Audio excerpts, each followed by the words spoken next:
Welcome to the future, where the glass is half full and you'll need new glasses, where you'll be jumping from conclusions. The past is annulled, and a new future is born.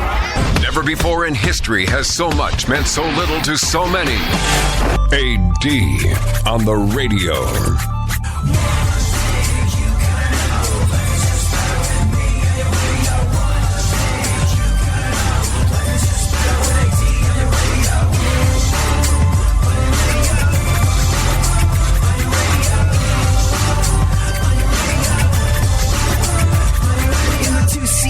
It's you and the senorita, whoop it, blowing up the tweeter, cause it's me up in the speaker. Back in the mama seat, top down like a player, and the sound up in your ears, it is the dopest rhyme, say I run a game like a cheater. So there's a pretty good chance that the smarter you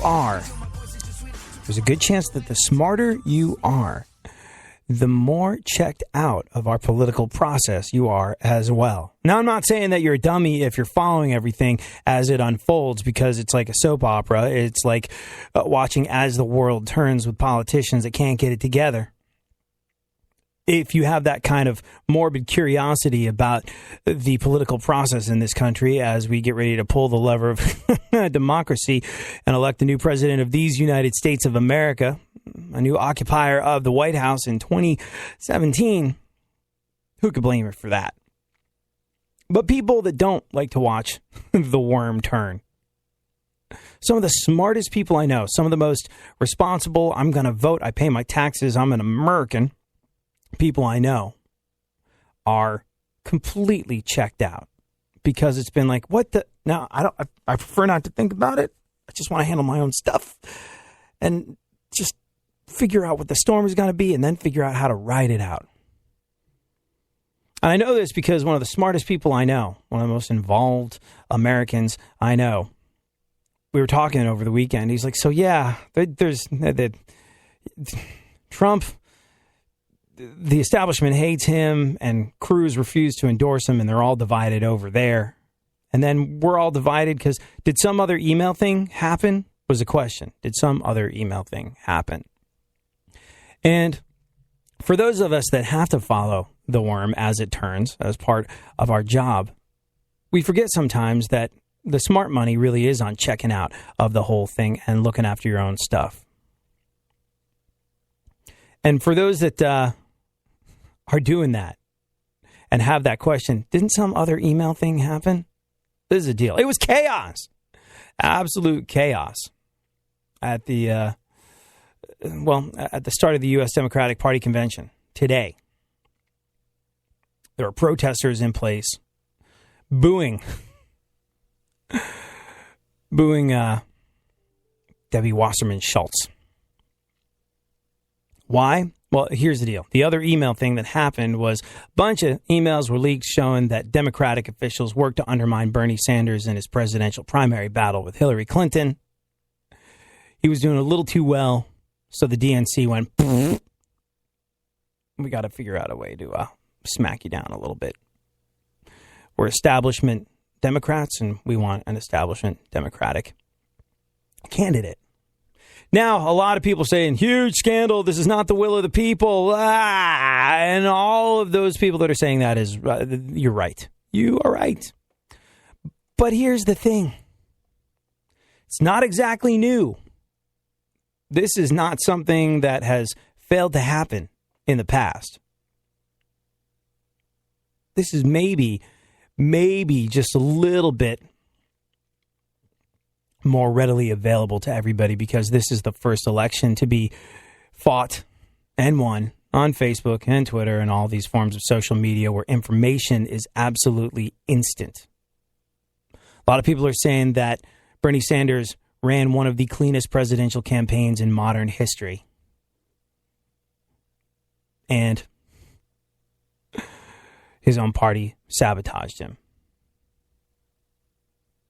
A lot of people are saying, you just cost the Democrats the election. Get ready for Trump.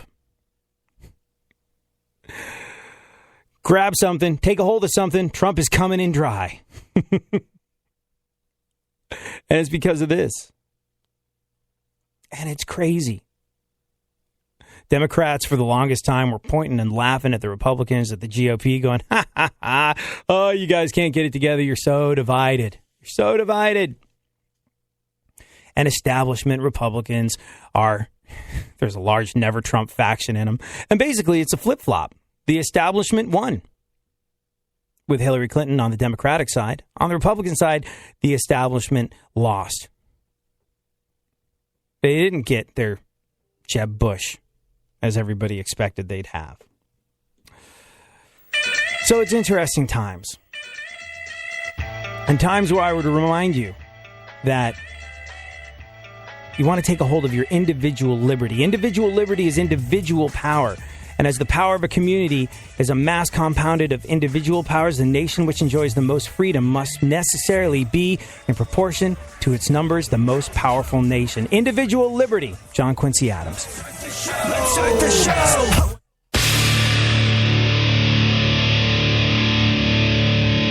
Where the left and right come together for fundamental truths. AD on the radio, on Twitter at ADSXE. I do what I want, when I want, how I want. Every day you're going and working, running that rat race at that pace and that place will leave a bad taste for anyone, everyone working day after day. So buddy, I gotta say for you, there's gotta be a better way, yeah. And you do what they told ya, company man, feel it, a mindless little soldier. How can you live like that and maintain your composure before it's begun? Your life's already freaking over, yeah. I do what I want, when I want. So, in the wake of the second email scandal to plague the Hillary Clinton campaign, in the wake of the resignation of Debbie Wasserman Schultz, in the wake of the incredible amounts of division that the waves of division that are going through the Democratic Party at the moment, Gary Johnson has stepped up and been like, hey, there's another choice. There's another choice that involves liberty and common sense, and that would be me. And he's got a poll at like 15% to be allowed into the debates. And I really hope he does. And I know there's people on the left that are like, no, this is a waste. This is throwing it away. This is about 3 Supreme Court justices. It's not about who's in the White House. It's about not moving backward with basic human rights. I know there's a lot of my lefty friends that are thinking that at the moment. But if there was ever a time where the voice of a fresh perspective could be heard, now would be it, I think. I remember talking to just this guy that I work with, one of the heads of everything around here, who's a little longer in the tooth than I am, and we were talking about what was going on. I was like, no disrespect, but I'm a little younger than you. This is the strangest I ever remember things feeling. Just, walking through your day every single day. This is the strangest I remember things feeling in America. The level of, what the hell is that? The level of division between races and religions. Hurdles that we were supposed to have overcome a long time ago. Problems that weren't supposed to be our problems. Supposed to be our grandparents' problems. Supposed to be over and done with after the Civil Rights Movement. Hell, it was supposed to be Abraham Lincoln's problems. And our level of respect for one another has devolved, where it feels like a lot of people are in a corner and they're backed into it. You feel this.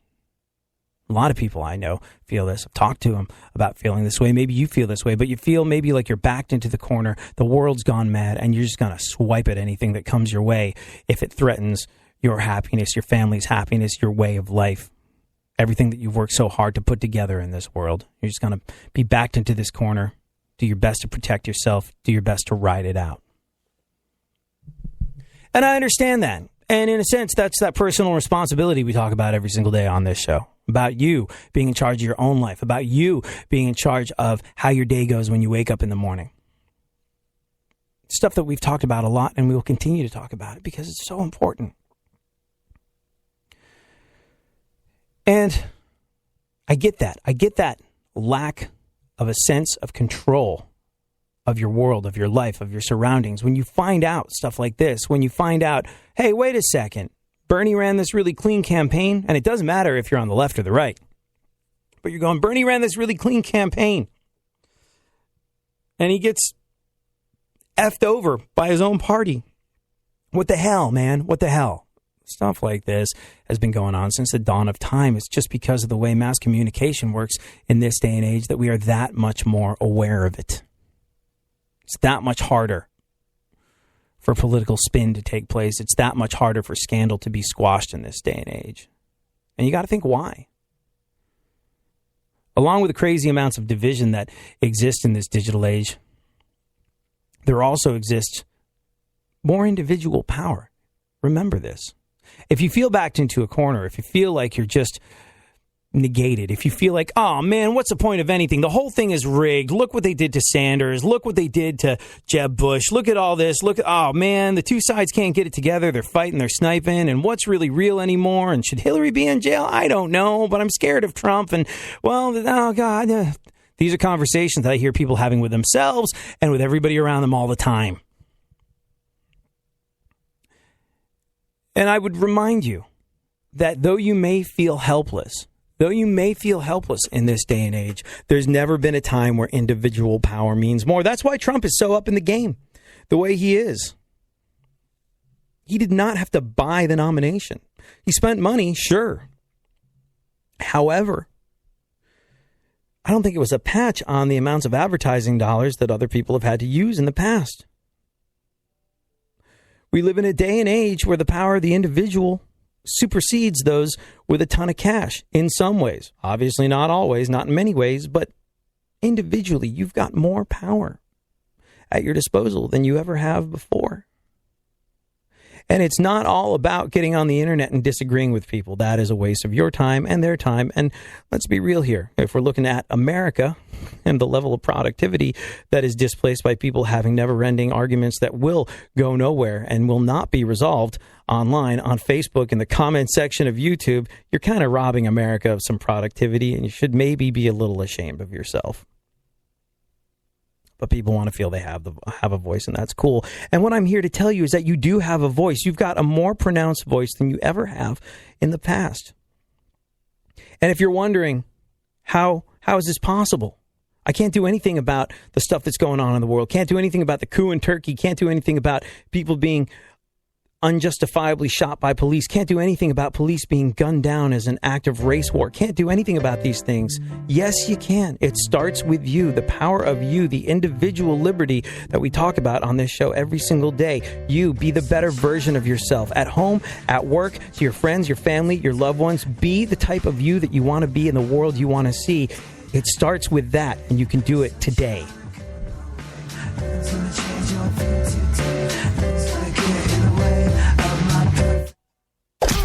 Don't get the blues, get all the news. We mean all of you guys out there in Radioland. All aboard! He's back. AD on the radio. Give it up, yeah. Give it up, yeah. Bring this on, come on, come on. That's the way you do what we do. That's the way you do what we do. That's the way you do what we do. You do what we do. You do what we do. That's the way you do what we do. That's the way you do what we do. That's the way you do what we do. You do what we do. You do what we do. Well, it's a new one. Here I come again, coming again, taking it back to the place where I'm picking up the pen. And before I started, it's already a killer. When you know that you're good, I gotta say that it's a thriller. Hey, I do it my way, bitch. Taking advantage of the gift we gotta make it and pay to play. So what do you If we're talking about personal responsibility, Scott Briscoe on Twitter just asked, are you saying we should be masters of our domain? Yes, master your domain, and not just in the Seinfeldian way. I don't know. Maybe denying yourself like that is probably a bad idea at this stage in the game. In fact, hey, Funkhauser. Yeah. If it's not too personal of a question. Never. You and Canadian Jane. I know this person. Have you become more fit and healthy since you started cohabiting with her? More fit and healthy? It depends on who you ask, really. I've gotten more healthy and less fit. I've got the boyfriend 10, probably. Boyfriend 15. Boyfriend 20, something like that. Boyfriend 20. 22. Are you eating primarily vegan? Well, mostly, yeah. Primarily, Yeah. does that mean the same thing? Yeah. Yeah, I primarily. have a burger mostly. here and there. Uh-huh. Out of the Sausage house, not in the McMuffin house, right? sandwich. Ah. Do you find that, let me ask you this, because like when I was a vegan, I found like when I was a vegan and I wasn't on the road, like on the road, basically you're living on toast and Denny's house salads, and it's not good times.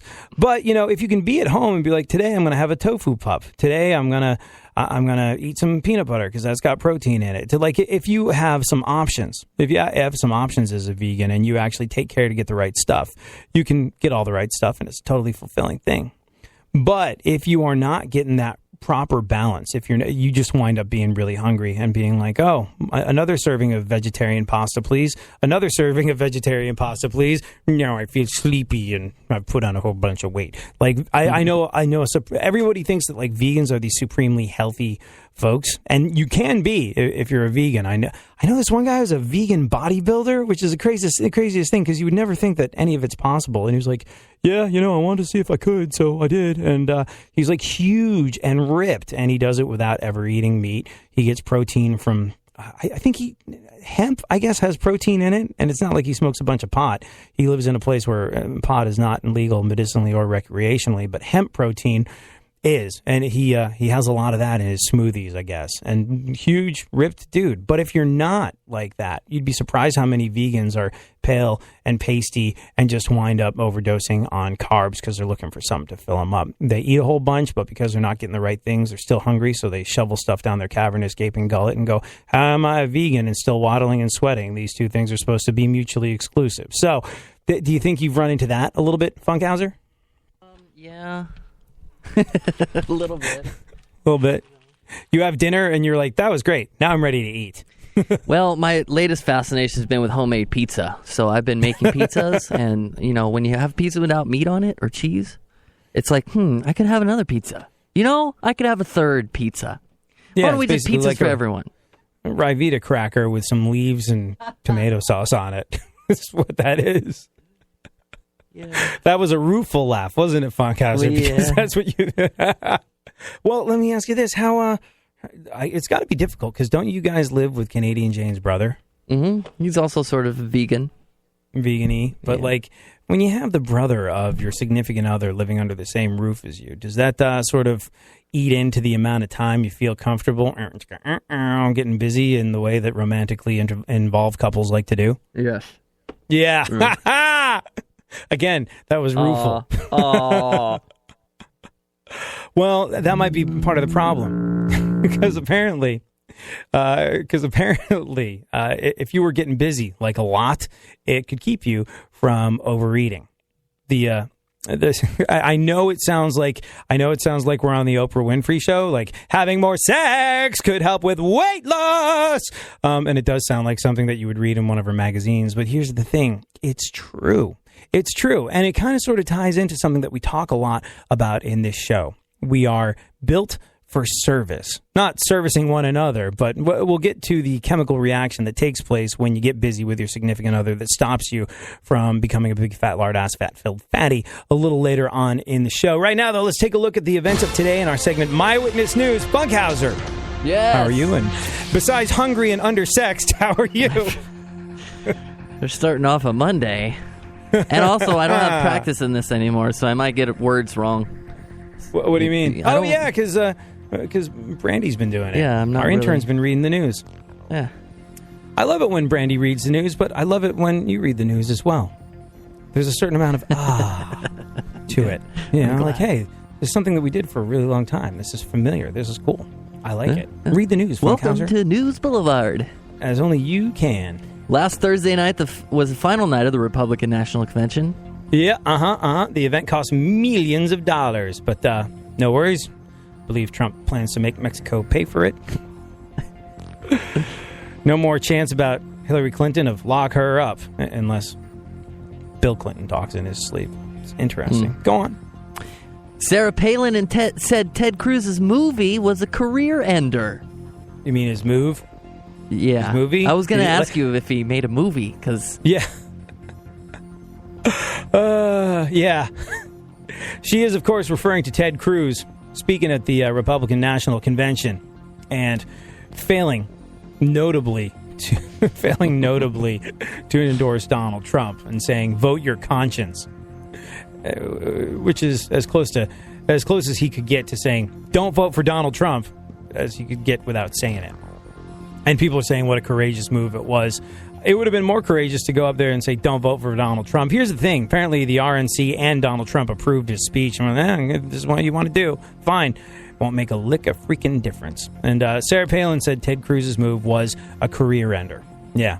And if there's one thing a former governor, former VP nominee, and former reality star show knows, it's how to end careers. Sarah Palin's very, very well versed in ending her own, so she's probably right. Go on. Ted Cruz defended his refusal to endorse Donald Trump by saying he's not a servile puppy dog. Yeah. Servile. Ted Cruz said, I'm not. It's interesting. It's almost like if you call a man's wife ugly and his father a murderer and say that he's a liar. He doesn't want to back you up. What, you can't be friends? Later. Yeah. So Ted Cruz says he's not a servile puppy dog, therefore won't be endorsing Donald Trump. Well, yeah, of course he's not like a puppy dog. Puppy dogs are very likable. Go on. A Trump delegate from Illinois had her credentials revoked for tweeting that police snipers in Cleveland were just waiting for quote, just waiting for some N-word to start something, end quote. Oh. These are people that, like, a Trump delegate. This is part of our political process.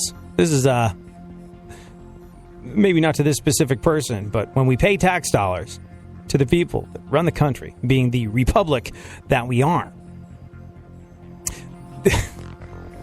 this is the level of clear-headed thinking that they have. I'm going to tweet just waiting, police snipers are just waiting for some N-words to start something and think it's going to be okay. God. I think out of habit, Trump has offered to pay legal fees. What else? Michael Moore thinks Donald Trump will win the election. You know, Michael Moore, probably not alone.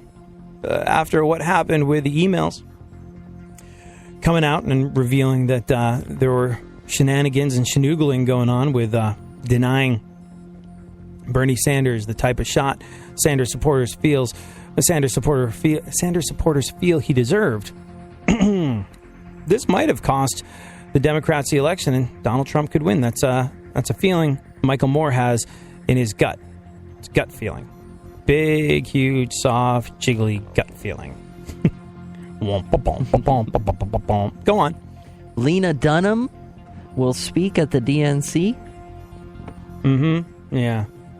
Between that and what happened at the Republican National Convention, I got to say, this election, very difficult to fap to. Go on. You just got to try harder. Saudi Arabia has banned the use of Pokemon Go because it promotes a manic attachment to technology. Right. Also, they prefer no one has any fun, ever. So, there's that. What do you think of Pokemon Go? I mean, you're enjoying it, you're playing it, but you're not a kid. Have you seen kids playing it? I'm not really looking. I haven't seen anybody playing it, really. You see kids aimlessly wandering around like zombies with their phone in front of their face. I always see that. I just can't tell if they're playing a game or not.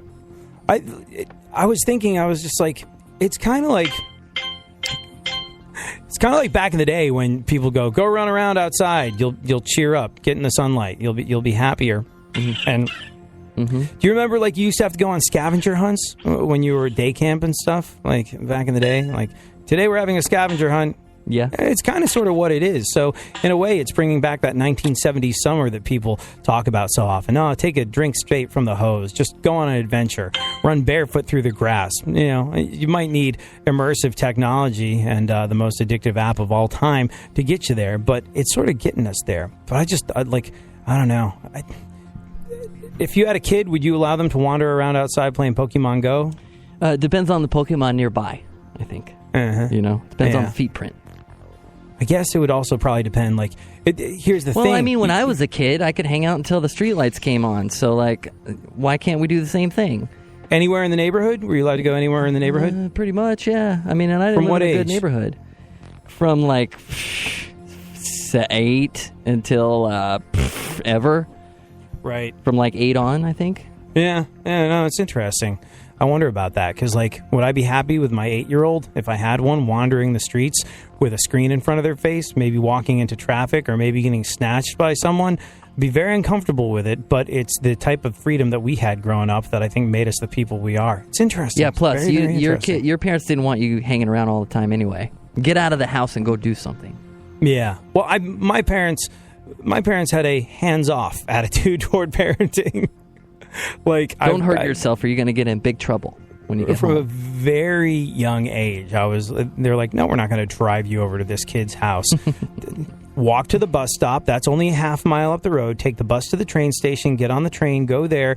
Then skateboard to the nearest bus stop, and then hop a bus to go there. And so, like, I would call my friend and be like, so, all right, it'll take me this long to walk to the bus stop, this long to take the bus to the train station. Don't know when a train is going to show up at the station. They'll get me there, but I'll call you when it does, and I'll call you when I'm there. And then, maybe if, it's not too much for your parents, they could just pick me up from the train station. If not, I'll skateboard the extra 2 miles. And like, my friend's parents would hear this, like, we'll just come over and pick you up. But, in general, my parents sort of hands-off kinesthetic approach to parenting gave me a sense of independence and being able to navigate the real world that I value today. I just don't know that I would ever do that to my own kid. It's a tough one. Would you raise your kid in that way, Funkhauser? Like, go out, you're 8, street lights aren't on, get out of the house until they do come on, and if you hurt yourself or get kidnapped, you're in trouble. Would you? No, there's a middle ground. There's, find a day to have an outside day and leave daddy alone, like I tell all my girlfriends. And, if you need to go somewhere, I'll take you. Sure, I like to be the Uber driver. Just, respect the Uber driver.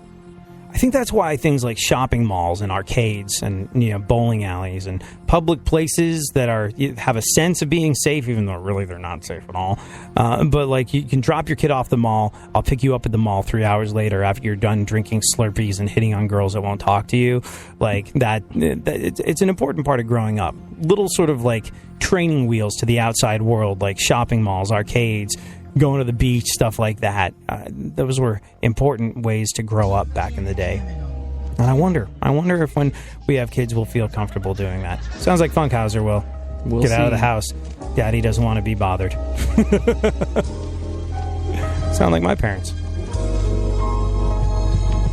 Jamming on the one like Theo Huxtable. Days like this when I feel untouchable. I try and make up for all the wrongs I did by living my life like a Cosby kid. Jamming on the one like Theo and Stevie. I know it sounds crazy, but you got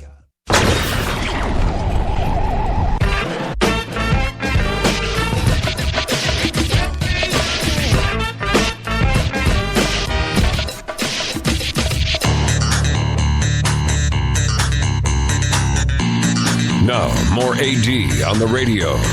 back once again, the ill behavior, delivering and giving you a musical savior. Back once again, it's your boy AD again. Nobody rock a party better than me. Back once again, the ill behavior, delivering and giving you a musical savior. Back once again, it's your boy AD again. Nobody rock a party better than me. All right, could the secret to your personal health and fitness hitting an all-time high be getting busy in the boudoir on a regular basis? Possibly, and we'll discuss why and how this further enforces this idea that we are built for service. Not that kind of service, you pervert, but it further enforces this idea that we are built for service and we are put on this earth to help one another out, that we talk about on this show so often. Right now, though, let's roll through what remains of the news. Funkhauser, what else is going on in the world? Man, I still don't know how to use Snapchat. I'm trying. I stopped trying. I need to watch a YouTube video or something, but now I'm afraid of it. There's nothing to be afraid of. What if It's fun. snap a picture of my naughty parts? Well, here's the thing. You don't take Send it pictures to of all your the- naughty parts and snap them. Oh. Like you're in a committed relationship with Canadian Jane, albeit a hungry and undersexed relationship. Hey, listen. She listens to this program. Right. But here's the thing: you're not snapping pictures of your junk to anyone other than Canadian Jane, and you don't need Snapchat to do that. Like, Snapchat has gone from being this thing that was initially just so people could sext each other and the evidence would go away, to this. Like, I remember when it first came out, I was like, I'm all about it. And people were like, this is stupid. And in radio and media, we have to be on every form of social media that pops up because it's our responsibility to have a presence on there should it become the next Twitter or whatever.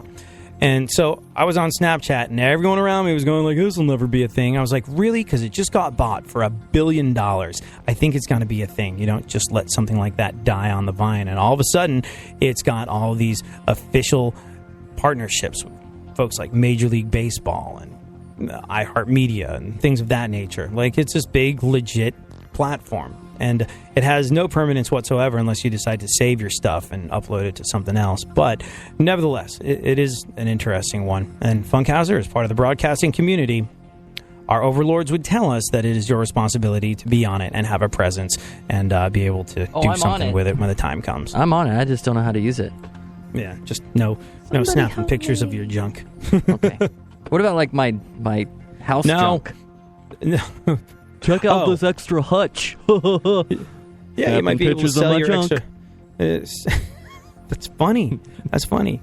Funkhauser snaps picture of his junk, and it'll just be everything that should have come out of storage and gone into the trash years ago. I think. See, this is how you're going to establish yourself use Snapchat. On the Snapchat platform. Funkhauser snaps pictures of his junk. Coming soon. The CEO of Snapchat just got engaged to supermodel Miranda Kerr. Yeah, To Google. Yeah. Well, I mean, everybody knows who Miranda Kerr is and what she looks like. Evan Spiegel is the guy. And it's funny, people were like, Miranda Kerr is engaged to Evan Spiegel. What's an Evan Spiegel? Well, you might not know who he is. You might not know who he is, but he's responsible for something that you use every single day. Snapchat. And yeah, the CEO of Snapchat, Evan Spiegel, engaged to supermodel Miranda Kerr. Hold on a second. Are you telling me that infeasibly hot chicks might be attracted to billionaires? Well, pull me up a chair. I never. Go on. London Bakery is selling a $2,000 donut. I love donuts. Love delicious donuts. $2,000 love enough? Not that much. And the great thing about donuts is you can buy a dozen of them and it's not going to break the bank. Like, you'd have $1,989 left if you bought 12. Yeah. Well, I think, like, donuts, like, a lot of the time, a donut is something that you can still buy for under $1. Like, I think if you get them at the place where I go, it's 59 cents or something per donut. Like, some of them are more than others. The cinnamon rolls, those are a little pricey, but they're extra delicious. So, like, that's another thing. But, like, you know, it's one of those things where you could be like, I would like lots of these to eat and still have money left over for a cup of coffee. It's great. You feel like a king when you're ordering donuts because you can have literally every donut that you want. You don't have to pick and choose because you have $5 to your name. But now, this bakery in London selling a $2,000 donut. What's on it to make it worth $2,000? Well, it's covered in gold leaf, like that edible gold stuff, and also it's got caviar on it and some sort of extraordinarily rare, expensive chocolate. Gold chocolate and caviar. It sounds disgusting. It costs $2,000 a pop, and you would think that it wouldn't exactly be flying off the shelves with those qualities to it. But here's the thing. They can't keep them in stock. Like, they can't make enough $2,000 donuts as people want. Like, they are flying off the shelves. People are eating them left, right, and center, which is crazy. Here's the thing. If you go all the way to England with $2,000 people are buying $2,000 donuts? Yeah. If you go to England with $2,000 burning a hole in your pocket, trying to buy a $2,000 donut, and it turns out that they're sold out, don't lose heart, because you can still walk out into the street and kick a homeless person in the face, and that sort of sends the same message. Yeah, well, please don't do that. Take that, people who claim the Western world has become a culture of horrific excess. Go on. Researchers claim sexting might be a sign of a committed relationship. To you and Canadian boy. What? We're really peeling back the curtain on the Funkhauser Canadian Jane relationship here. Do you engage in sexting with Canadian Jane? Do I engage in sexting? Well, yeah. Because it's healthy. It's a sign of a committed relationship. Yeah. Yeah, I mean, I've done it before, but I talk to my phone, and I used to do it on my front porch, so I had to get new neighbors after that. Well, it's not. After I said something not too radio friendly, I look up and there's my neighbor trying to Are you quickly serious? get their key. This her is a key in thing the- that happened? Yeah. Oh, that's really, really awkward for you. Yeah. Then again, what were you thinking of? Like, I what happens if forgot- it starts to work? You get a response. You can't stand up on your porch because, you know, you got to stay seated in that situation when you are en flagrante, Well, which means Maybe. flying the flag. Oh. That doesn't mean flying the flag. But there you go. Well, congratulations on being a sexter. That shows signs of a committed relationship between you and Canadian Jane Funkhauser. Good job. This feels so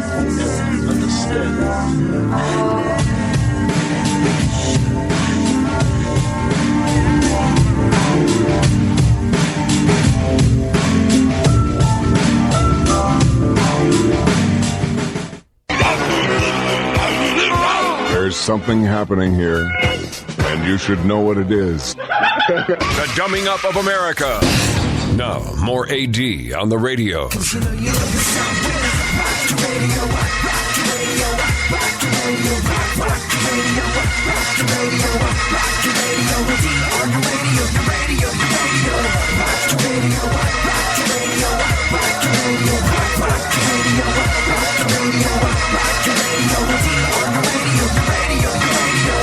Oh, let's do a couple more pieces of news, Funkhauser, just because, like I said, love it when Brandy Anderson's here to read the news, but I've missed this. I've missed this little back and forth. It was good stuff. yeah, but I can't read today for some reason. It's just not that coming makes out it more correctly. fun for me.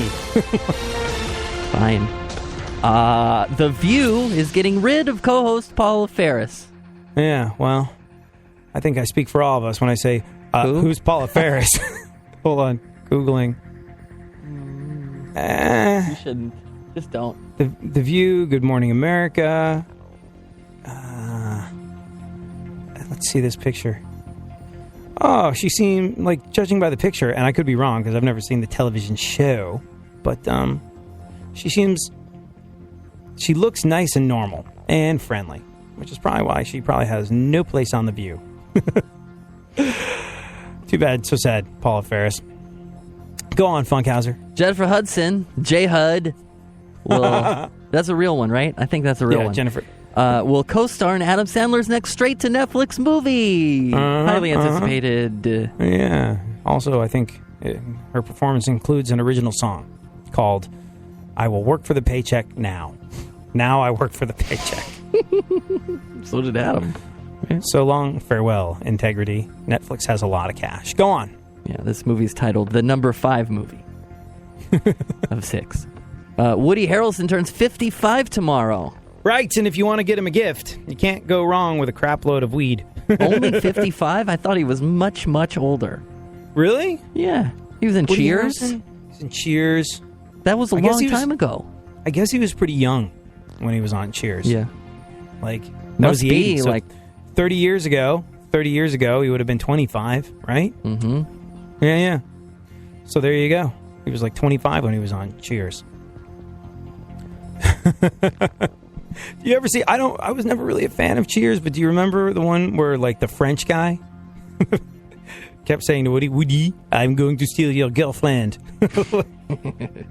over and over again? I wasn't And a it had, fan like, either, but I was a Frasier guy. So. Oh, love backwards.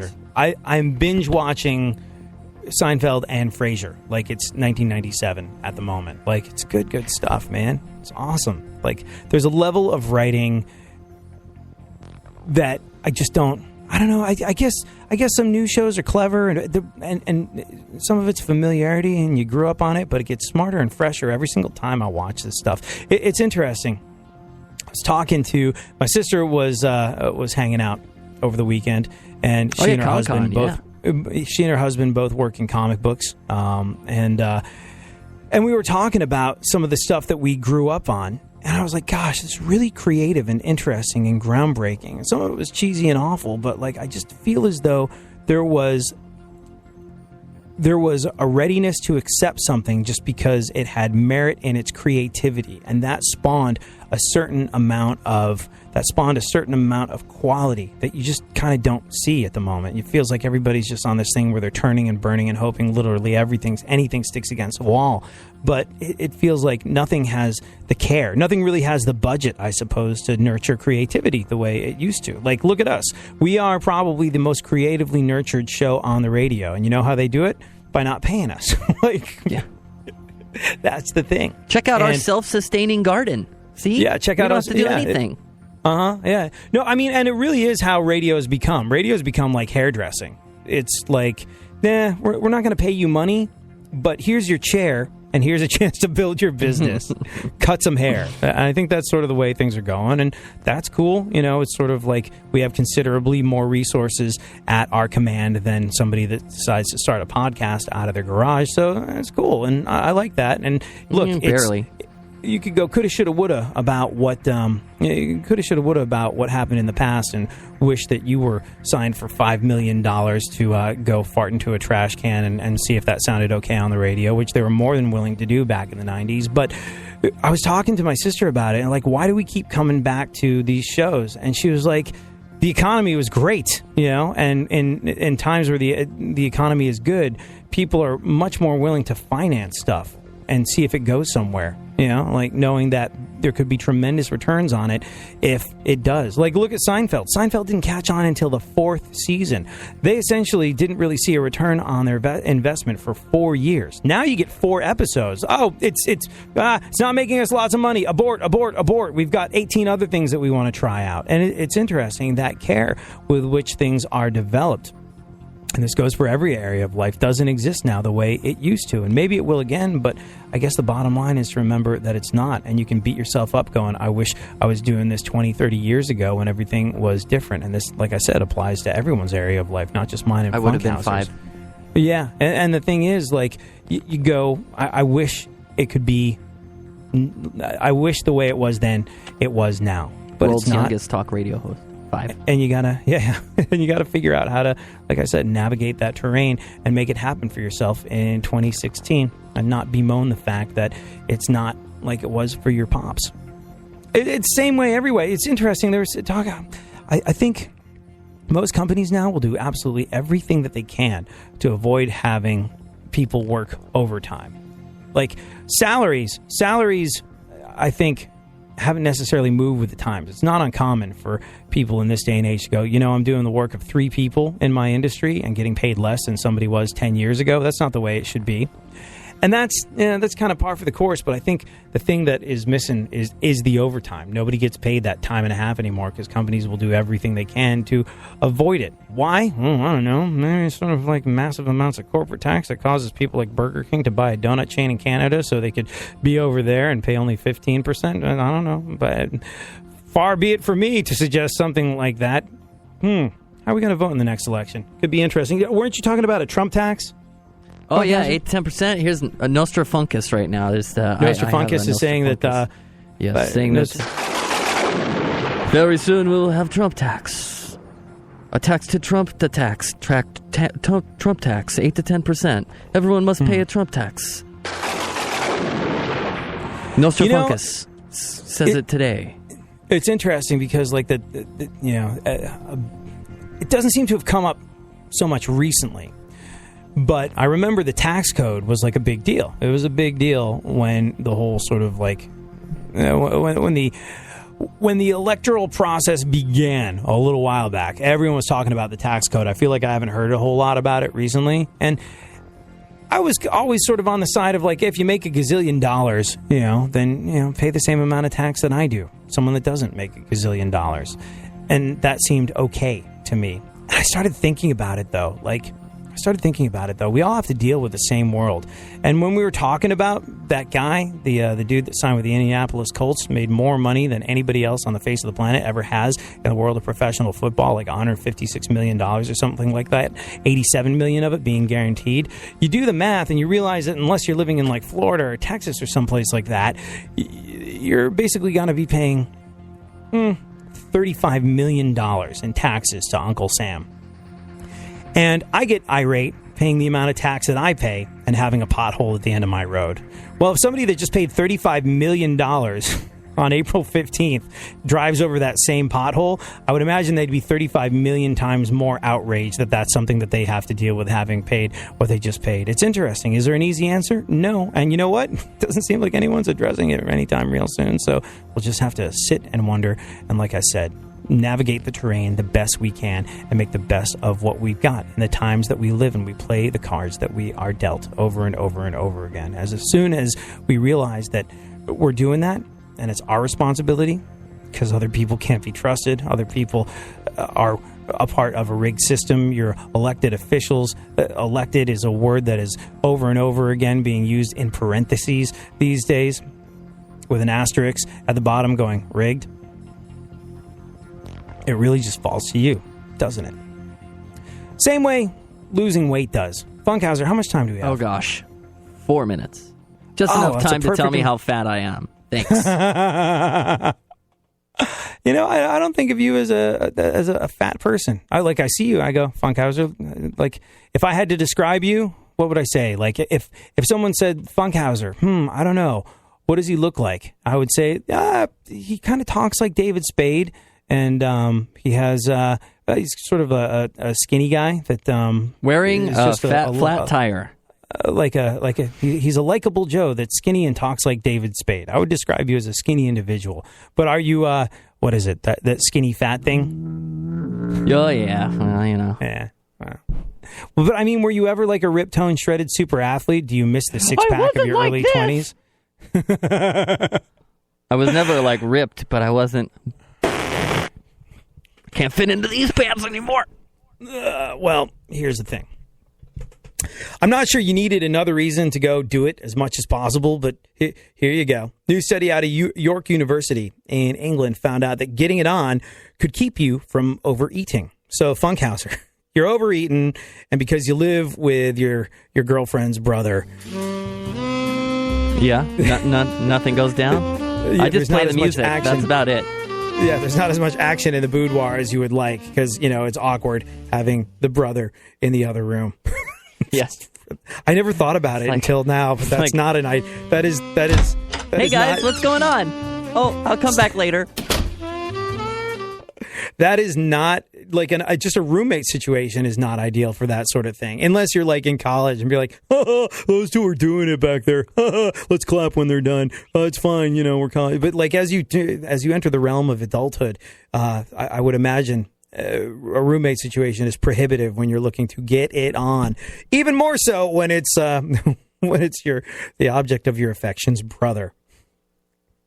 You ever come out of the room and face his judgmental No more questions. eyes? No more questions.